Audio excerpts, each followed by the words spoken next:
She knew rain. Not the gentle kind, but harsh, biting sheets of it. The kind that seemed to follow her, a personal torrent in an otherwise sunny world. Marigold swore it was always there, lurking just beyond her doorstep, waiting. Her reflection in the puddles was a stranger. Eyes that once sparkled were now perpetually clouded, mirroring the sky above. A permanent furrow etched itself between her brows. When did she forget how to smile? Maybe it was the day she was born, or the day her goldfish died. Marigold couldn't quite recall when the rain had become her constant companion, but it was there now, as much a part of her as her own shadow. The world called it bad luck. Spilled coffee, missed buses, flat tires, they were drawn to her like moths to a flickering flame. Or perhaps she was drawn to them, a moth singed too many times expecting the burn. There was the time she'd finally worked up the courage to ask David to dance. The heavens opened up the moment he took her hand, soaking them both to the bone. He'd laughed, but she saw the pity in his eyes, and the job interview, the one she'd prepped for relentlessly. The train stalled, the power went out, and by the time she arrived, drenched and dishevelled, the position was filled. Each incident, a raindrop in the ocean of her despair, each one whispering, "See? You're cursed." And with each downpour, Marigold retreated further into herself, convinced the world was against her. Marigold loved music. It was the one thing that could momentarily part the storm clouds within her. She'd sit by the window, headphones on, and for a few precious moments, the world was a symphony, not a dirge. Her favourite band was playing at the park.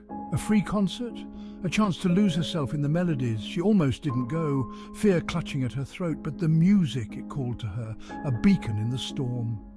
She arrived just as the first chords rang out, and then a rumble in the distance. The sky, moments ago a vibrant blue, turned an ominous grey. The first drops fell as the music died. The concert was cancelled. Marigold stood there, rain soaking through her clothes, through to her very core. Tears mingled with the downpour. It was official. Even music, her one solace, had abandoned her. It was a peculiar phenomenon, one her neighbour Mrs. Henderson found endlessly fascinating. "Clear skies the moment you step inside, dearie," the old woman would chuckle. "Your own personal rain cloud you have." Marigold would scoff, but secretly she wondered, because it was true. The moment she crossed the threshold of her home, the rain would cease, as if the storm had been waiting for her surrender.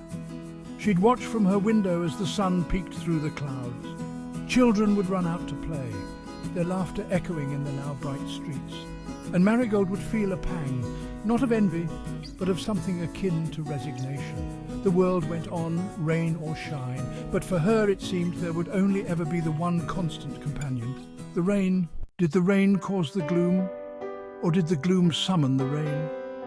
It was a question Marigold asked herself more and more as the years went by.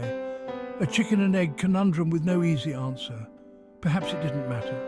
Perhaps it was the way she chose to see it. A self-fulfilling prophecy, a cage of her own making. After all, rain was just water. It nurtured life, cleansed the earth. But somewhere along the way she'd forgotten that. Forgotten that even after the heaviest downpour, the sun always finds a way to break through. Maybe, just maybe, it was time to start looking for the sunshine instead of bracing for the storm.